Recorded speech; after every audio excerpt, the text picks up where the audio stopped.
Assalamualaikum everyone, this is Ricardo dari Lagu Dari Langit channel YouTube. And of course lah YouTube, mana lagi kan kamu nampak ni.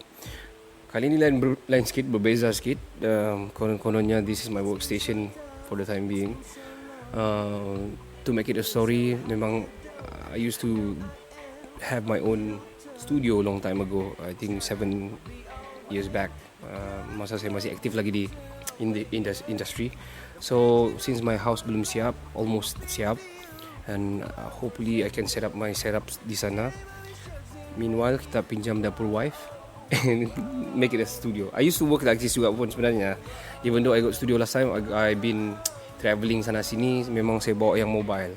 Sampai saya buat my company Mobile Works Well Studio dia panggil. Sebab mostly my recording dulu di mana-mana saja. Yang penting dia kedap bunyi and senang mau bekerja dan ramai orang lah. Well, okay, hari ini punya vlog kita mau cerita tentang podcast. Banyak yang dah tahu ni, especially orang-orang yang orang bilang bukan tidak mengetahui apa itu podcast, tapi banyak orang yang terlalu selesa dengan apa yang orang ada sekarang. For example, YouTube and maybe Joox ataupun playlist punya player yang ada. But actually what you can do adalah download podcast. For example, kamu boleh download Spotify. Me personally, I think Spotify is the best lah. Kau boleh pilih kau punya genre, apa artis-artis yang kau suka, and automatically daily diorang akan bagi kau punya macam so-called playlist. And it never, for me, it never failed me. Dia punya playlist semua yang best lah, dia buat sendiri untuk kita harian, which is good. So for newbies yang tidak tahu apa itu podcast ni adalah macam radio. For example like radio, but it's actually bersegmen dan kau boleh pilih mana yang kau mau boleh play. Kau boleh shuffle plays, kau boleh as well kau boleh buat kau punya playlist. 2 kali saya sebut playlist. Dan podcast ni macam radio, but then dia recorded yang kau boleh playback nanti. Tapi at the same time ada juga yang orang buat live, dan bila dia sudah lepas dia jadi recorded lah. Jadi podcast ni adalah macam radio, senang, habis cerita. Orang bercakap macam radio, exactly like radio. Cumanya you cannot actually put in music in between macam radio. Dengarkan bla bla bla bla lagu daripada MK Nabila Razali, lagu bla bla bla peluang kedua. For example lah. Macam podcast ni kau nak boleh buat begitu sebab dia ada macam royalty punya But you actually can do kalau live. For example ada bawa gitar, ada kamu punya guest datang, orang boleh buat live, itu tidak masalah. So podcast ni radio tapi recorded and kau boleh playback. Simple kan? So di mana boleh dengar podcast ni?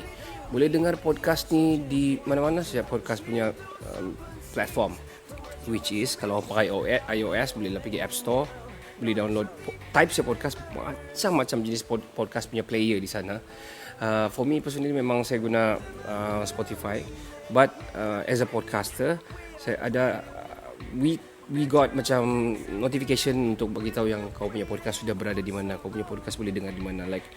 Like my podcast Lagu Dari Langit, kami punya podcast ni boleh dengar di Anchor, kamu boleh dengar di you can listen to daripada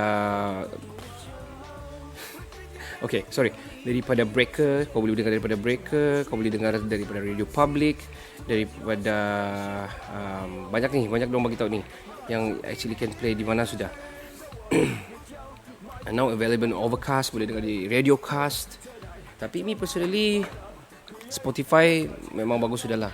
Dia free, but at the same time kamu boleh juga ambil yang premium, subscribe dia punya macam monthly ke atau annually. Why?